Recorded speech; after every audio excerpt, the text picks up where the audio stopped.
1000 रुपए में एक लड़के को खरीद के मेरा हलाला करवाया गया। तो मैं मौलानाओं से पूछना चाहती हूँ कि कौन से कुरान में लिखा हुआ है कि पैसे से खरीद के एक औरत को अपने घर की इज्जत को दूसरे के हवाले करो और फिर उसे अपने घर में वापस लेकर आओ। क्या यही इन लोगों का ज़मीर है? क्या यही इन लोगों की इज्जत है जिसे सरेआम अपने घर की इज्जत को नीलाम कर दें? ये इसके दोस्तों ने और सब ने मिलकर यही फैसला किया कि इसको बच्चा भी हो गया तो जाने नहीं देंगे, तो कर लेते हैं। क्या कर लेते हैं? हलाला कर लेते हैं। जी। तो आपका हलाला किससे करवाया? किससे निकाह करवाया आपका?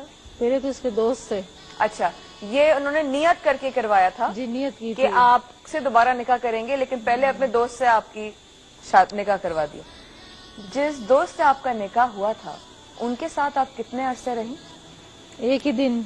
एक दिन रही। कितनी दफा इनकी तलाकें हुई हैं? इनकी कोई 6 दफा तलाकें हुई हैं। 6 दफा तलाकें हुई हैं टोटल जो हुई हैं, जो हलाला और सब मिला के। जी, कोई टोटल 6 बार इनका निकाह हुआ है। और बड़ा, यानी मैं बता रहा हूँ कि जब हमने इसने आके सुनाई थी तो हमें तो यकीन नहीं आ रहा था कि इस तरीके से भी होता है हमारे माशरे के अंदर, हमारे लोगों में।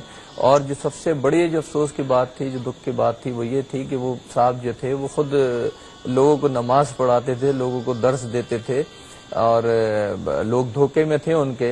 हलाला पे आपको तलाक दे दिया? मैंने बोला कि आज चलते हैं, 1 हफ्ता हो गया है, तो उन्होंने बोला नहीं कल जाएंगे।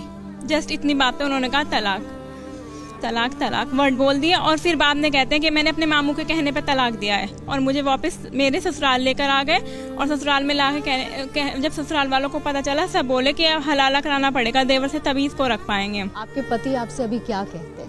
अभी भी वो आपको वैसा ही झूठा दिलासा? कहते हैं घर में मतलब मेरे देवर के साथ मैंने हलाला न कराया तो चाहे मुझे जेल भेज दो, चाहे मुझे फांसी चढ़ा दो, मैं आपको नहीं लेकर जाऊंगा। अब उन्होंने काउंसलिंग में साफ ओपनली सबके सामने बोल दिया है। उन्होंने पुलिस के सामने भी यही बोला है कि हलाला कराओ तो लेकर जाएंगे। मतलब आपके पास उन्होंने कोई विकल्प नहीं छोड़ा है?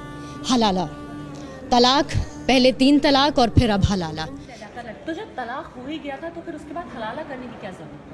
मैं वापस जब अपने घर आई और जब मैं रात को सोने के लिए ऊपर अपने कमरे में जाने लगी, तब मेरी बुआ सास ने, मेरी फुफिया सास ने मुझसे ये कहा कि दुल्हन ऊपर मत जाना अपने कमरे में। मैंने कहा क्यों?